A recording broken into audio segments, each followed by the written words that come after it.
Hello everyone, Radhe Radhe. कैसे हैं आप सब? आई होप आप सब अच्छे होंगे और आप सबकी स्टडी भी अच्छे तरीके से चल रही होगी। तो आप सभी में से कितने लोगों का कमेंट था कि बिहार पुलिस का रिजल्ट आ गया, तो आपका क्या रहा रिजल्ट?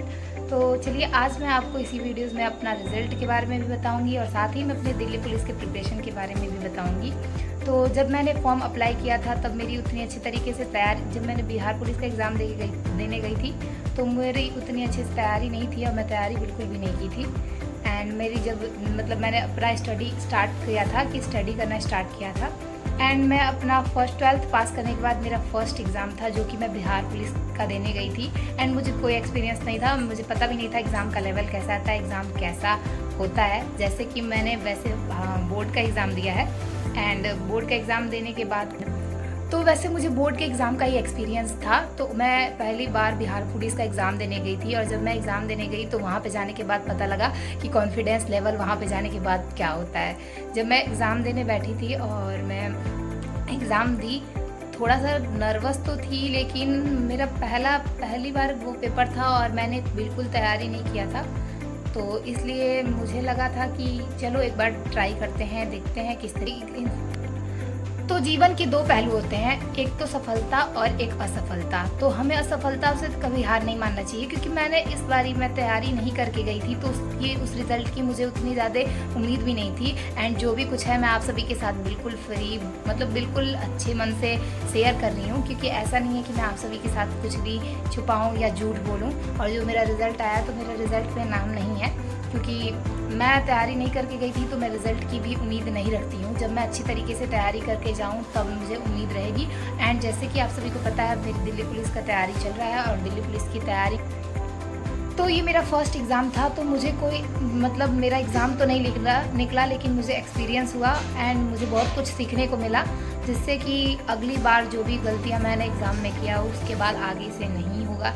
ये बहुत ही अच्छी सीख मिलती है। एंड अगर आप कभी भी जीवन में असफल हो रहे हैं तो उससे आपको ज़रूर एक ना अच्छी सीख मिलती ही है। तो जब भी आप असफल हुए तब भी हार मत मानिए, क्योंकि अगर आपका एग्ज़ाम इस बार नहीं निकला है तो आप सब मेहनत करते रहिए, नेक्स्ट एग्ज़ाम की तैयारी कीजिए, क्योंकि जो स्टूडेंट का लाइफ होता है वो संघर्ष वाला ही लाइफ होता है। अगर आप किसी चीज़ की तैयारी कर रहे हैं तो बिल्कुल भी डीमोटिवेट मत होइए। अगर आप इस बार एग्ज़ाम नहीं निकाल पा रहे हैं तो अच्छे तरीके से तैयारी कीजिए, आपका भी एग्ज़ाम जल्दी ही निकलेगा। एंड जो कि मेरा पहला एग्ज़ाम था, तो अभी मुझे आके जिस दिन रिज़ल्ट आया तो दुख तो हुआ, क्योंकि मुझे इसलिए उतना भी दुख नहीं हुआ क्योंकि मैं तैयारी नहीं करके गई थी, तो मैं उतना नहीं उम्मीद रखी थी। तो आप सब अगर आप तैयारी करके गए थे और आपका रिज़ल्ट में नाम नहीं आया तो भी आप सब टेंशन मत लीजिए, बिल्कुल अच्छे तरीके से आगे वैकेंसी की तैयारी कीजिए। बहुत सारी वैकेंसी हैं जिसमें आप अपना अच्छे से पढ़ाई करके एंड सफलता हासिल कर सकते हैं। तो दोस्तों चलिए आज का मैं आपको अपना दिल्ली पुलिस का टारगेट दिखाती हूँ। तो अभी शाम के बज गए हैं लगभग 6 और अभी से मैं अपना स्टडी रूटीन आप सभी के साथ शेयर कर रही हूँ। वैसे मैंने मॉर्निंग में स्टडी किया था। तो चलिए आज का मैं अपना आपको टारगेट दिखाती हूँ। तो आज का मेरा ये छोटा सा टारगेट था जिसका सब कुछ रिवीजन करना था। जो भी मैंने लिखा है, क्वेश्चन प्रैक्टिस तो मैथ में करना था, रीजनिंग में भी क्वेश्चन प्रैक्टिस, और history, polity, physics, chemistry, biology, economics, computer, सारी चीज़ के नोट्स वगैरह रिवीजन करने थे। क्योंकि सैटरडे का दिन मैं रिवीजन का दिन समझती हूँ, क्योंकि जब भी अगर आप पढ़ रहे हैं तो 2 दिन अपना पढ़ाई में टाइम निकाल के, एक सप्ताह के अंदर 2 दिन का टाइम निकाल के अपना अच्छे तरीके से रिवीजन कीजिए। रिवीजन पढ़ाई का सबसे बेस्ट तरीका होता है। अगर आप पढ़ाई कर रहे हैं और कुछ भी चीज़ अच्छे तरीके से पढ़े हैं तो उसका रिवीजन करना बहुत ही इंपॉर्टेंट है।